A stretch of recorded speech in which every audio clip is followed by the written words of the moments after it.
All right, so it's officially Monday, June 9th, and the Carter 6 has been out for about a weekend. Now, I've spun this album. We reacted to it live. I wasn't able to finish the entire album live because YouTube was clipping it. But I did finish watching it later, listening to it later that day. And I've gone back and I've listened to a couple of different songs. And today I kind of wanted to take a look at the different Carter albums. And the reason why I want to do that is because I've had people saying things like Wayne has always been trash. Wayne has always been mid. Now, the one thing I will say is I don't think that Wayne has ever said anything, right? Like Wayne hasn't ever given you this mental exercise and lyricism that was saying anything. Like he's always been great with words and punchlines and crazy ways to get, you know what I'm saying? Like he's always been that guy.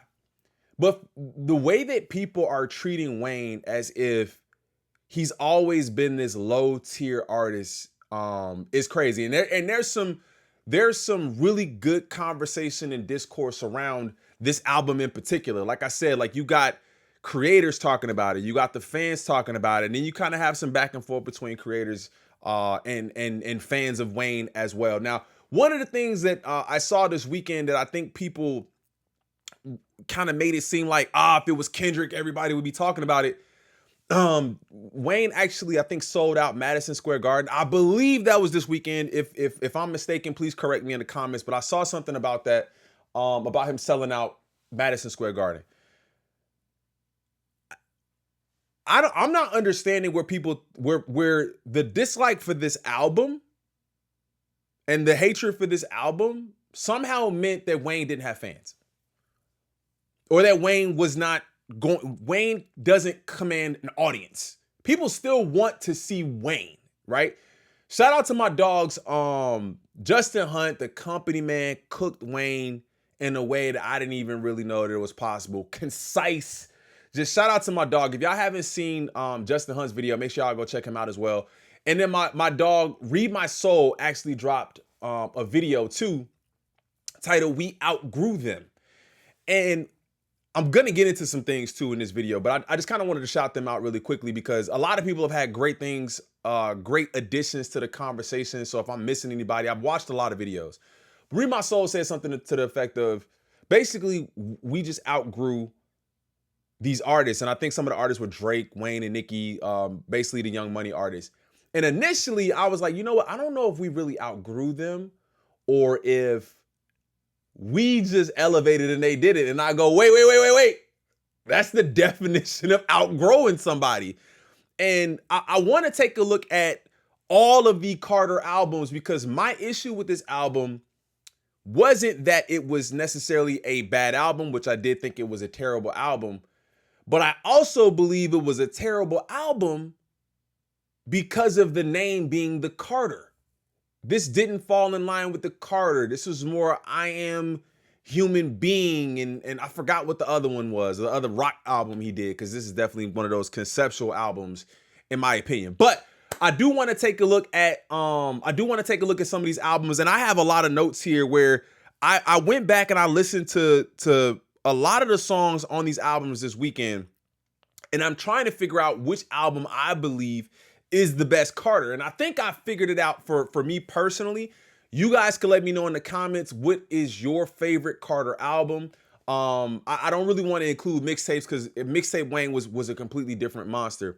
So let's go ahead and let's take a look at some of these albums, man. Let's see what we got here. So if we take a look at, let's start with the Carter, right? And I want to take a look at the dates of some of these albums too. So the Carter dropped in 2004.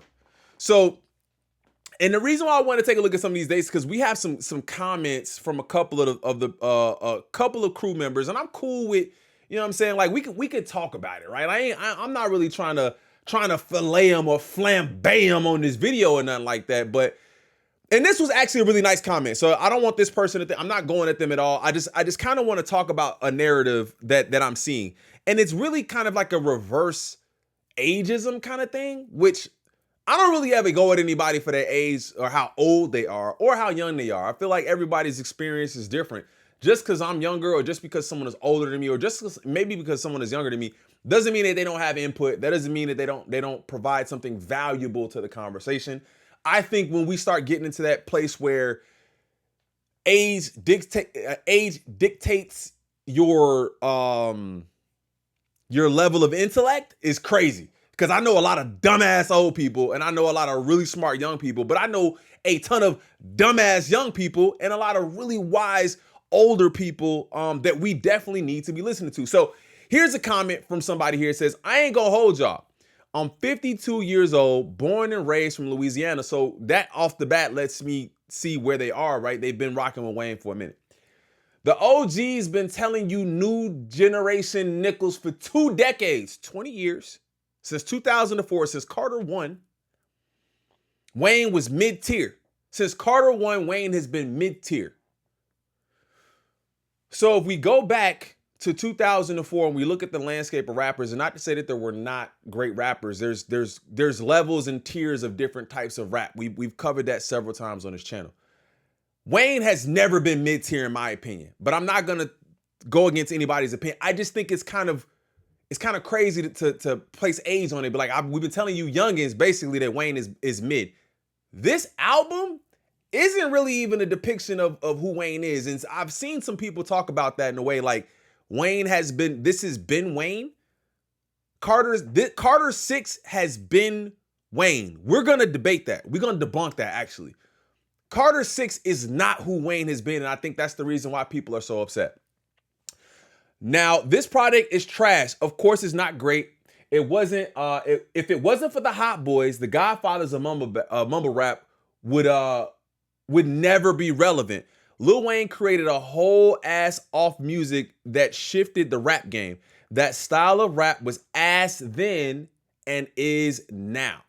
Same people in the comments that shitting on Wayne rock with that type of rap. Internet always with the shenanigans and malarkey. We're going to get into that. I don't think people are really understanding the type of music that Wayne was putting out. And here's another one from Tim Fandango. He was only ever a thing because of the shitty place hip hop was in the late 90s and early 2000s. But again, y'all too young to remember. So if I see that go late 90s, so you saying like early 90s? Wait a minute. Wait, late 90s rap was bad? All of the rap that we was getting in was bad music? All of the 2000s is trash.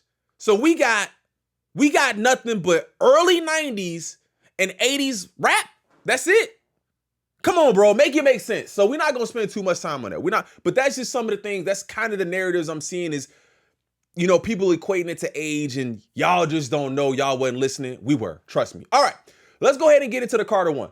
So the Carter 1, we're not going to listen to all of these, of course. I have a couple of notes here and I tried to bring it down to a top 5.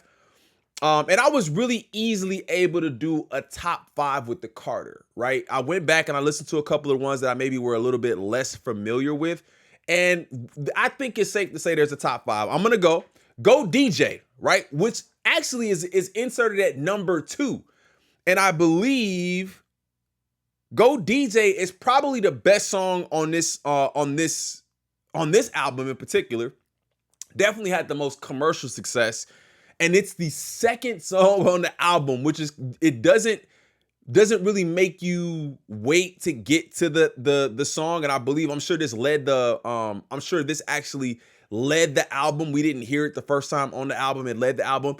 And that's also something that's a little bit different with the Carter 6.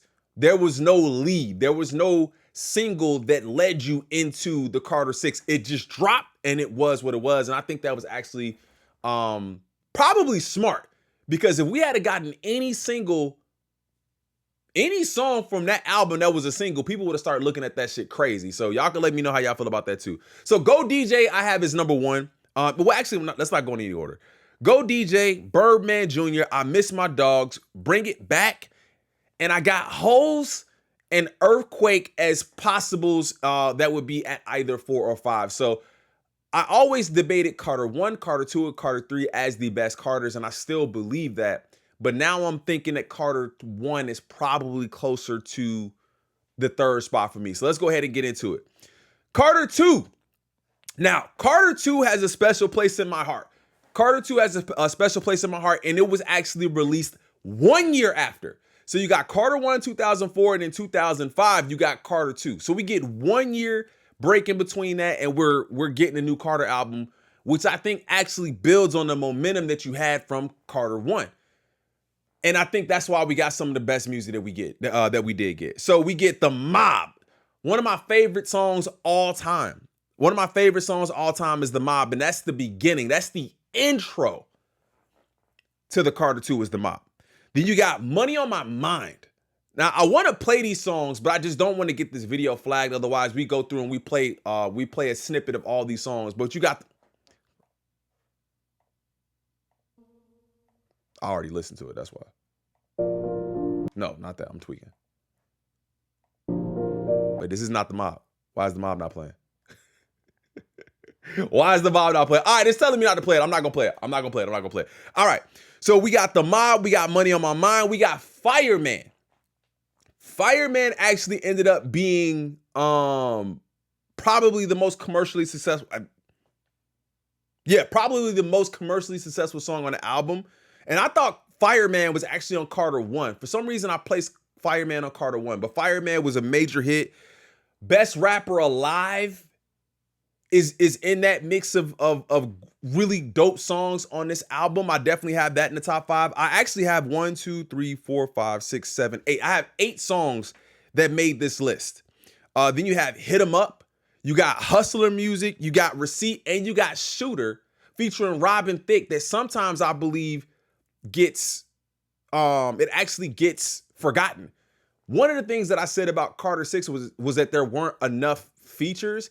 Then I went back and I saw he doesn't really typically do a ton of features on these albums. Like, he definitely has some features, but they're never major features. At least early on, there weren't a lot of major features. So he does kind of sprinkle features in here and there. And also, the length of the albums is pretty lengthy. We got 22 songs on the Carter 2. We got 21 songs on the Carter 1. Now let's go ahead and get into the Carter 3. Now, I'm already telling you, so this is Carter 3 dropped in 2008, right? Carter 3 dropped in 2008, which is a 3-year break from the Carter 2, which, hey, maybe you need to go and you kind of need to take a little bit of a break and you need to gather your thoughts, gather yourself, and then go in and put out an amazing product. And that's exactly what he did. I got 3-peat. We got 3-peat. Mr. Carter, a milli in its own is enough. A milli, Mr. Carter, okay? Then you got Money with T-Pain, which is another super commercially successful song. Comfortable. I don't really think it was on the radio. It definitely had radio spins, but you got a legend like Babyface on this. Mr. Carter with Jay-Z. Come on, bro. The people that are saying Carter 6 is exactly what Wayne has always done is they don't know. They just don't know at this point. Then you have Phone Home.